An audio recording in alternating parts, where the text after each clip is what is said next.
Tapos na. Yan, ganun lang kabilis. Bilis-bilis na naman. Wala lang yatang 20 minutes. Kasi nga naman, di ba, kunti lang. So, akala ko nga naman crowded. Hindi talaga. Madali lang kasi ilang mabibilang lang kami. Kaya, napakadali lang. 14 days. Kala ko nga mas mabilis pa din kasi medyo mahal yung bili. Medyo mahal siya 1,200. So, akala ko mga 7 days lang.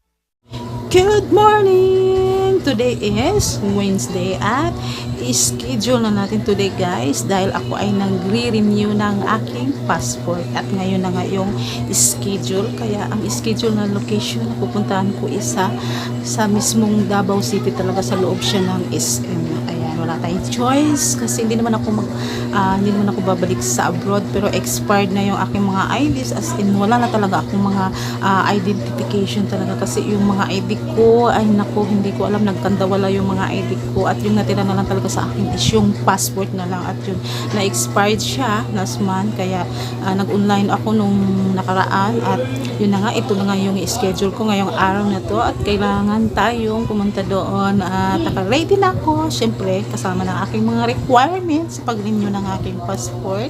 Ayan, at yung requirements syempre ay yung ating passport na i-renew natin syempre at yung ating dadalhin na online form na di ba nag-online at online na kasi ngayon, so nag-apply tayo via online, so kailangan i-print yung online na form na dala-dala natin doon at syempre kasama yung resibo kasi hindi naman sila nagre-release talaga ng nagbibigay ng appointment kung hindi ka muna makakapagbayad. So iba na yung style ngayon through online, kailangan mong magbayad muna. Ayun.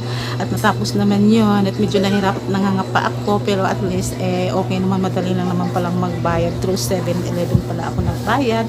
So at yun na nga, ito na nga yung schedule ko today at yun kailangan kong pumunta at dala-dala ng aking online form at yung aking syempre yung ating lumang passport. At syempre, kailangan nating magbihis. Ayan, bra ko pala ay nakikita. So, syempre, yung susuot natin at hindi naman tayo at bawal daw ang makapal. Ayan, sa mga mahilig mag-makeup, ayan, bawal daw ang makapal ang makeup. So, ako naman, hindi naman ako marunong mag-makeup. So, hanggang punas-punas na ng pulbo sa mukha, kunti at kunting lipstick lang.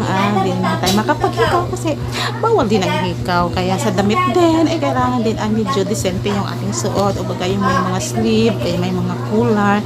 Ayan, bawal ang sexy, bawal ang pakita-kita sa mga andyan, mga skin, kaya kailangan may mga collar yung ating suot, katulad nito. Ayan, ready na ako at say mamaya dahil ako ay magbibihis.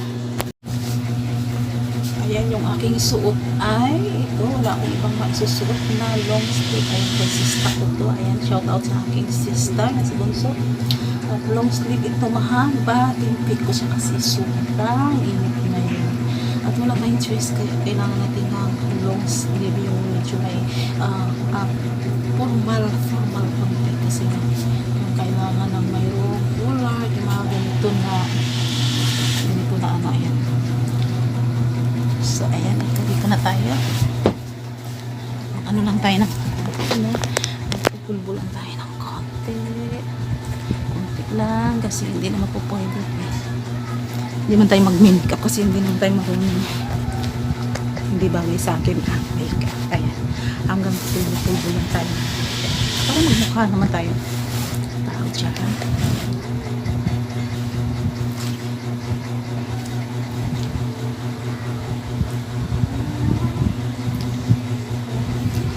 So magli-lipstick tayo ng konti. Konti lang naman. Yan yung ginagawa ko sa mga.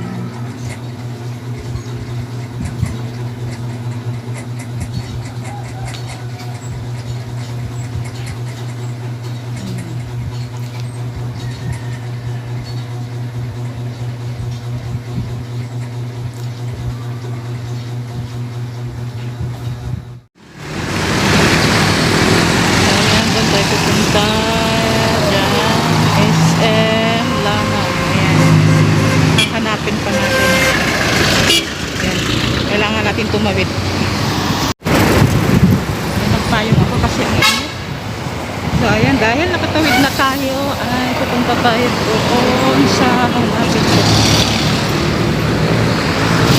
Bakit tayo? Saan ba po? Pwede naman yata akong malapit.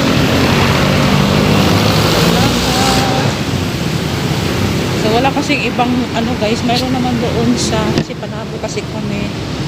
So yung nakita ko kasi is SM lang, wala namang doon may Tagum. Yung kapatid ko sabi niya sa Tagum daw siya, ewan ko, dahil doon sa ano naman wala namang Tagum na nakalagay doon sa saan ba yun. Ito yung nakita ko, SM lang. Ayan guys, nandito na ako sa hindi naman gaano matao.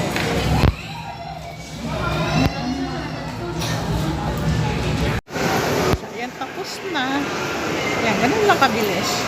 Bilis-bilis na naman. Wala lang yatang 20 minutes. Kasi nga naman, di ba, kunti lang. So, akala ko nga naman crowded. Hindi pala. Madali lang kasi ilang mabibilang lang kami. Kaya, napakadali lang. 14 days. Akala ko nga mas mabilis pa din kasi medyo mahal yung bilhin. Medyo mahal siya, 1,200. So, akala ko mga 7 days lang. Ayan, uwi na.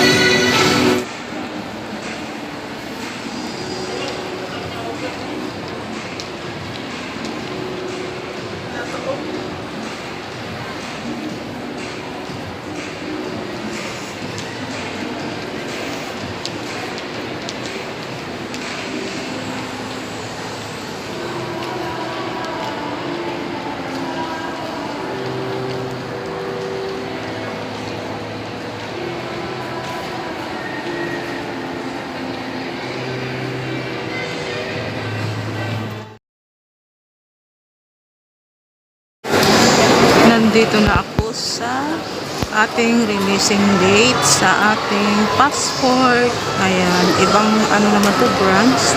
Dito ay sa SM Ekulan. So, ang saya nga naman kasi kung nung anong kumuha ako ay mga iilan lang yung tao. Sa releasing date, sa pag-release ko ay eto. Medyo madami-dami na. At ito sila sa likod. Ayan. Nakapila yan sa release ng aking passport. Atong release sa passport ha, dari ha. So ayan, nakuha ko na ang aking passport. So ayan na. At ito yung luma. Ayan, medyo natagalan ako kasi yung form. Natagalan ako kasi yung form. Ayan, hindi ko naman nabigay rin. Wala namang hinihingi kasi pinuro lang yung pila.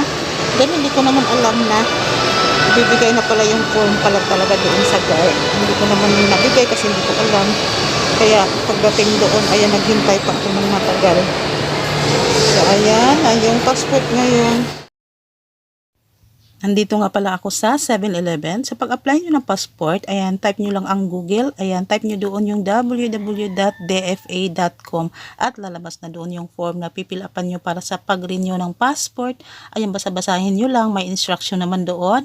At pag dito kasi hindi ka pwedeng kailangan magbayad muna. Ayan yung style ngayon. Kailangan magbayad, kailangan bitbitin mo yung resibo. Kaya nandito ako sa 7-Eleven at may makikita ka dito na kiosk machine. Ayan, dito pwede ka magbayad ng PLDT, tubig, pwedeng load. Ayan, may Maynilad pa yung sa Manila. At kung ano-ano pa. Kung hindi mo naman makikita ang DFA dito, mayroon ditong search bar. Ayan, type nyo lang yung DFA at lalabas na doon yung paglalagyan nyo ng reference number kasi pagkatapos nyo mag-fill up ng form, pagkatapos nyo makabayad na, makaselect ng magiging bayad nyo, bibigyan ka ng isisend sa iyo sa Gmail at itatype mo dito yung reference number na yung reference number na binayaran mo. So dito mo siya itatype yung reference number at pagkatapos naman yan ay kung nakapag-select ka na ng bayad at lalabas na dito yung resibo at yung binayaran ko ay 1,250. Thanks for watching.